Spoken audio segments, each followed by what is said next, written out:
नमस्कार, good morning, सुप्रभात। NDTV देख रहे हैं आप। मैं हूं आपके साथ ऋतु सिंह। अब चलिए बुलेटिन की शुरुआत करेंगे इस वक्त की बड़ी खबर के साथ, जो सुकमा से है। सुरक्षा बलों और नक्सलियों के बीच मुठभेड़। जी हां, मुठभेड़ में 10 नक्सलियों के मारे जाने की खबर आ रही है।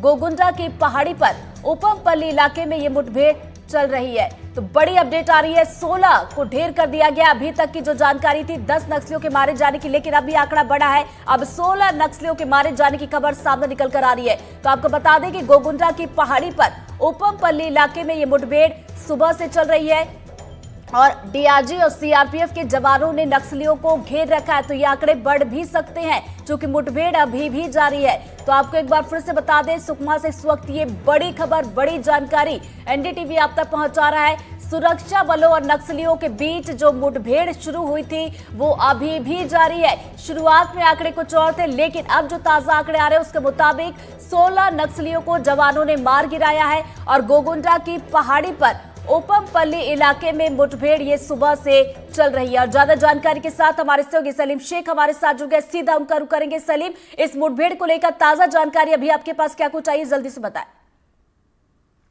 जी, अभी तक जो जानकारी निकल के आई है, गोगुंडा के पहाड़ियों में जो उपमपल्ली का जो इलाका है, वहां आज बड़ी मुठभेड़ हुई है। 50 से ज्यादा नक्सलियों के जमावड़े की सूचना मिली थी, जिसके बाद सीआरपीएफ पुलिस ने उस इलाके को घेरने का प्रयास किया और इसमें बड़ी सफलता भी हाथ लगी है।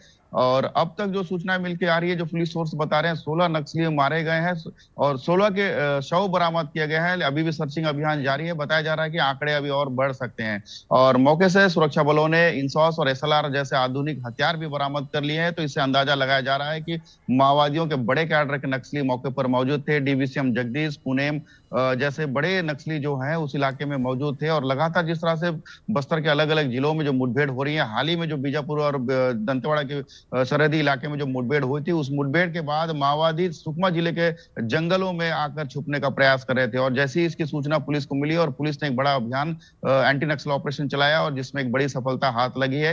हालांकि 2 जवान घायल हुए हैं, लेकिन उन्हें मामूली चोटें आई हैं। हालांकि उन्हें भी प्राथमिक उपचार देने के बाद हेलीकॉप्टर रवाना कर दिया गया है और उन्हें जल्द ही जंगल से बाहर निकालकर बेहतर उपचार के लिए रायपुर रिफर कर दिया जाएगा। लेकिन अब तक जो सूचना निकल के आ रही है, इसमें बड़ी सफलता सुकमा पुलिस को मिली है। बड़े अंतराल के बाद सुकमा पुलिस ने इस बड़ी सफलता को हासिल किया है। जैसे लगातार जो दिगर जिलों में मुठभेड़ हो रहे थे, उसके बाद माओवादी सुकमा को कहीं ना कहीं एक महफूज इलाका समझते थे, लेकिन अब यह इलाका भी महफूज नहीं रहा। आज सुबह हुए मुठभेड़ में 16 नक्सलियों के डेड बॉडी रिकवर कर लिया, लेकिन अभी भी जो इलाका है वो घना जंगल और पहाड़ियों से घिरा हुआ है। इस वजह से फोर्स बहुत सतर्कता पूर्वक इलाके में सर्चिंग कर रही है।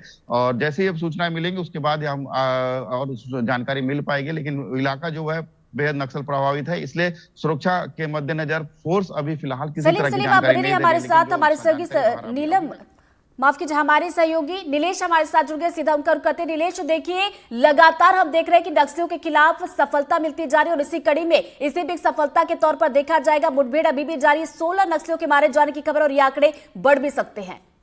बिल्कुल, देखिए 16 की जो हमारे स्थानीय साथी सलीम अभी थोड़ी देर पहले ही बता रहे थे कि 16 की पुष्टि हो गई। और सबसे बड़ी बात यह है कि कई सारे ऐसे बड़े कैडर के नाम आ रहे हैं। हालांकि अभी पुष्टि नहीं है, लेकिन आधिकारिक तौर पर जब तक शवों का पहचान नहीं किया जा सकता तो किया जाए, तब तक कहना ठीक नहीं है। लेकिन कहा यह जा रहा है बिहाफ ऑफ सोर्सेस की बड़े कैडर की एक इनपुट पर ही जो है ऑपरेशन लॉन्च किया गया था और उसमें सफलता मिली है। हालांकि किस कैडर के नक्सल मारे गए हैं, उसमें किन किन के नाम है, ये अभी कुछ देर में हो सकता है कि पुलिस आधिकारिक बयान जारी करे और उस पर स्पष्ट हो। लेकिन सबसे बड़ी बात यह है कि लगातार सफलता मिलते जा रही है। एक आंकड़े का के जिक्र करूं तो साल 2024 से, मतलब जनवरी 2024 से अब तक की स्थिति में आज के अगर इन 16 के आंकड़ों को मिला ले तो 300 से 350 से ज्यादा नक्सलियों को मार गिराया गया है। ये अपने आप में एक बड़ी सफलता है कि लगभग 1.5 साल के भीतर में 300-350 नक्सलियों को मारा गया है। इसके अलावा 1200 से ज्यादा नक्सलियों को गिरफ्तार किया गया और 1000 से ज्यादा नक्सलियों ने सरेंडर किया है। ये अपने आप में नक्सल समस्या के समाधान को लेकर जो केंद्र सरकार की अपनी एक टारगेट लाइन तय किया गया है कि 31 मार्च 2026 तक नक्सल समस्या को समाप्त किया जाएगा, उसकी दिशा में तेजी से बढ़ता हुआ कदम है। और एक चीज और बता दूं कि छत्तीसगढ़ में कल ही यानी कि 30 मार्च को प्रधानमंत्री नरेंद्र मोदी की एक बड़ी सभा भी बिलासपुर में आयोजित है। उससे पहले लगातार 10 दिनों के भीतर ये दूसरी सबसे बड़ी सफलता, क्योंकि हमने ने कुछ दिन पहले ही देखा था कि बीजापुर और दंतेवाड़ा की सीमा पर 26 नक्सलियों को मारा गया था, जिसमें भी बड़े कैडर थे। और इसके बाद आज इतनी बड़ी सफलता, जिसमें 16 नक्सलियों भी उनके ही इलाकों में जो घोर नक्सल प्रभावित इलाका है वहां पर सफलता मिली है। तो ये अपने आप में बड़ी सफलता के रूप में देखा जा रहा है। बिल्कुल, अपने आप में एक बड़ी सफलता है, क्योंकि साल की शुरुआत से हम देख रहे हैं कि जवान जो है नक्सलियों पर भारी नजर आ रहा है। बहुत बहुत शुक्रिया नीलेश आपका जानकारी के लिए। सलीम हमारे साथ लगातार बने। सलीम, देखिए गौर करने वाली बात यह है कि अभी कुछ दिन पहले हमने देखा था दंतेवाड़ा बीजापुर बॉर्डर की बात की जाए, कांकेर नारायणपुर बॉर्डर की बात की जाए, कि जितने भी नक्सल प्रभावित क्षेत्र है वहां पर जवान घुसकर नक्सलियों का सफाया कर रहे हैं।